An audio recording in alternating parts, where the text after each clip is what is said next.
Hi, we're here in the park today, in case you couldn't tell. We've got a lovely view. It's a nice day, so we thought we'd do it out here this time.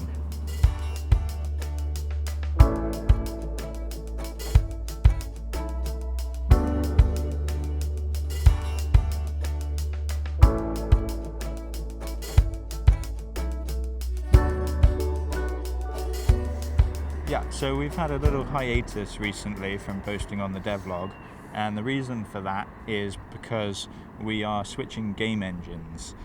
So there's been a lot of changes to the game, and we wanted to iron out some of that before we posted any more updates. Plus, neither of us are full-time game developers, so we've been balancing life and other projects with the production of this game. Quite a bit of the information that we gave in our introductory episode 1, is now no longer true. We'll be using Unity instead of RPG Maker. The reason why we are switching over from RPG Maker is because there's so many limitations from game to game made within RPG Maker. It's very samey. The menus all feel the same. There are things that you can do to counteract that and to make it feel a bit more unique, but in general, as an engine or as a program, RPG Maker is designed to elicit a certain style of RPG, and it pretty much directs you toward building a game that feels like a typical RPG Maker game. With that, the fact that all the artwork and the resolution of the pixel art is all so small, at least for the amount of work that you're doing, like, it's gonna be if we want nice a bit artwork, of a disappointment. Yeah, if we want nice artwork, we want it to be displayed in full HD, which they have solved in later versions of RPG Maker. I think MV and beyond are full at least full 1080p. But with Unity, there's no restrictions on resolution, and also the fact that in RPG Maker all of the graphics are tied to a tile grid means that the best option is to go with a pixel art aesthetic. Otherwise you need to do clever workarounds to get different styles of image in there and for it to all look cohesive. So with Unity we're able to move away from the pixel art, which is something we feel will give the game more of a cohesive, congruent look overall. Because we were going to have a pixel art style for when you walk around, and then more like an illustrated style for encounters and things within the game, like cutscenes. Yeah. So now we can have everything feel a bit more unified with Unity. Also, in Unity you have infinite layers on which you can put your graphics, which is not true for RPG Maker. Which opens just a world of possibilities of, layering graphics. I think you can do that with RPG Maker. You can, but it's a ball ache. You have to code in new layers, and yeah. Within the gaming community generally, there's an unfortunate amount of stigma around RPG Maker and the games made with it, because of the fact that you are channeled into this typical style of game that comes out of it. I did think of titling this episode Outgrowing RPG Maker, but I thought that is a little bit contentious and inflammatory, and I didn't want to piss anyone off. It is a capable engine. There's a lot you can do with RPG Maker, but honestly there's just more you can do with Unity. It's a much better name for it. What? Outgrowing. Outgrowing RPG Maker. Yeah, but it's a little bit I don't want to disparage RPG Maker users because it is a great entry into game design, and it was our entry into game design. Exactly, but it's not untrue. Like, we are outgrowing it, and although it is a very and it's also very clicky. Yeah, okay. We'll stir up some YouTube drama and get all the angry RPG Maker fans to that's fine. tear us apart in the comments. They can do that. Go for it. Tell us why we're wrong. Tell us why RPG Maker is better than Unity. I dare you. And we'll make a rebuttal video.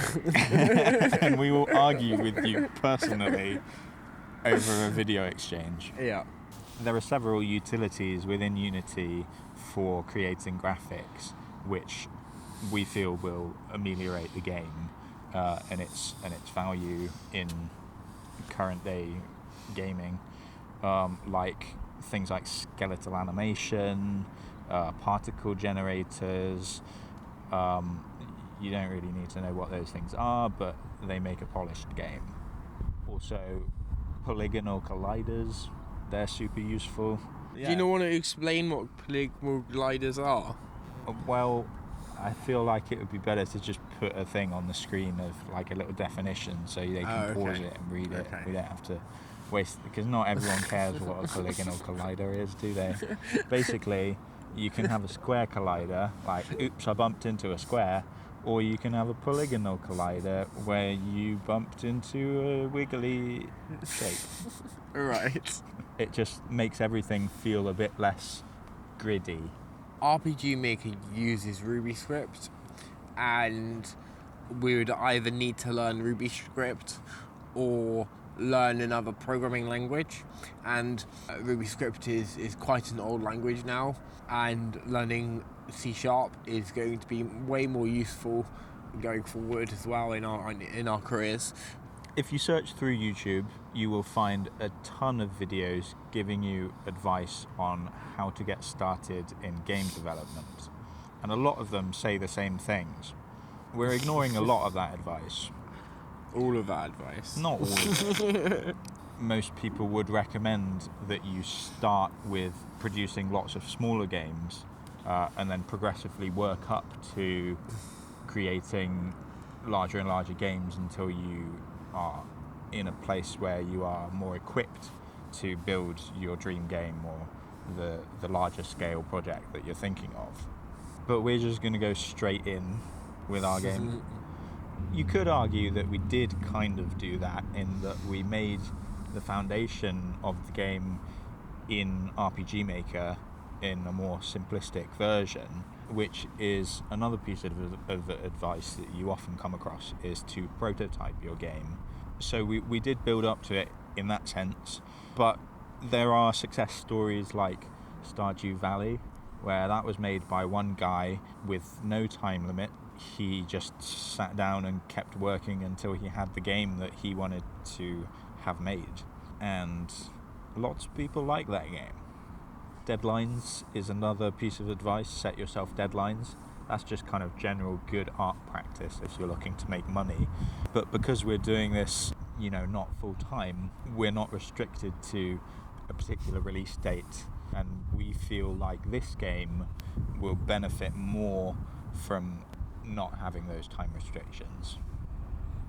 Yeah.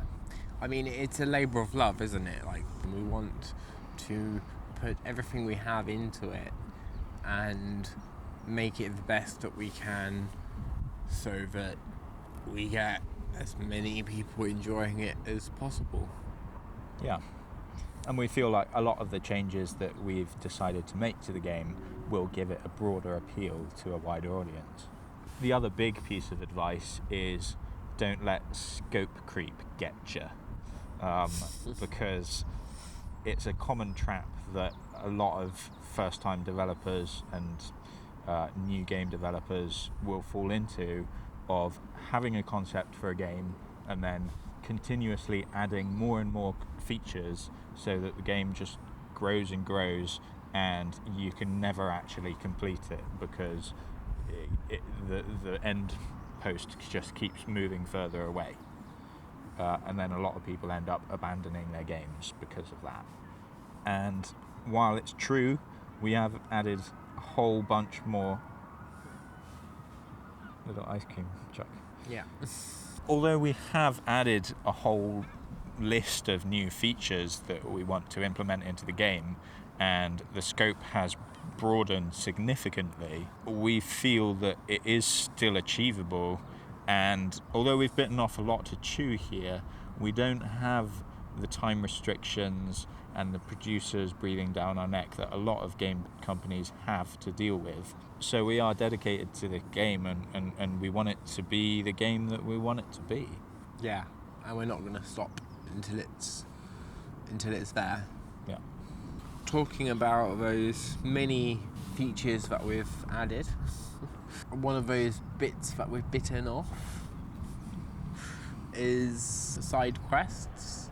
We were going to have the game focus around a single kind of linear main storyline, which is still going to be the main plot of the game, but as we're expanding it, we want to give the player a broader range of options of things they can do, and have, just more characters that you can interact with and take part in their lives, and it just will feel like the world is more immersive and more lived in. We want it to feel like these characters have lives that are not fully dependent on the main character and their journey. Plus, side quests are just fun. If you don't like the main storyline as much, you can just not do it, and you can just go off on your little tangent adventure. Although do the main storyline, because it's great. We are going to put a lot of effort into the main storyline, so it would be a shame to miss that. And you'll miss out on content if you don't get to the end. Yes. Speaking of content on which you will miss out if you do not complete the main storyline, we want to give the game a lot of replay value, and one way that we've thought of doing that is to create a zone which you can access after finishing the game, which is procedurally generated. So that means it will be spitting out random dungeons and creatures and stronger items that you can collect, and you could theoretically play it infinite times and keep getting different results. So in conclusion, although we've added a lot more work on our plates, we feel like the game is going to have a lot more depth to it as a result, and it's going to be much closer to the game that we want to make, the game that we want to play, the game that we want to share with the world. And we really hope that you will agree. Yeah. And if you don't, we will punch your head. Thanks for watching, to those of you who made it to the very end. And I hope you have a gorgeous day like we're having here. And don't forget to like and subscribe.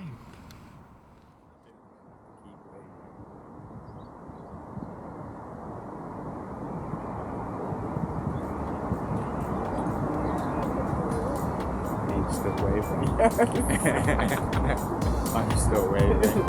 Really, I can see. Can you see that? Yeah, I can see that. See me waving? I can see you waving. Oh.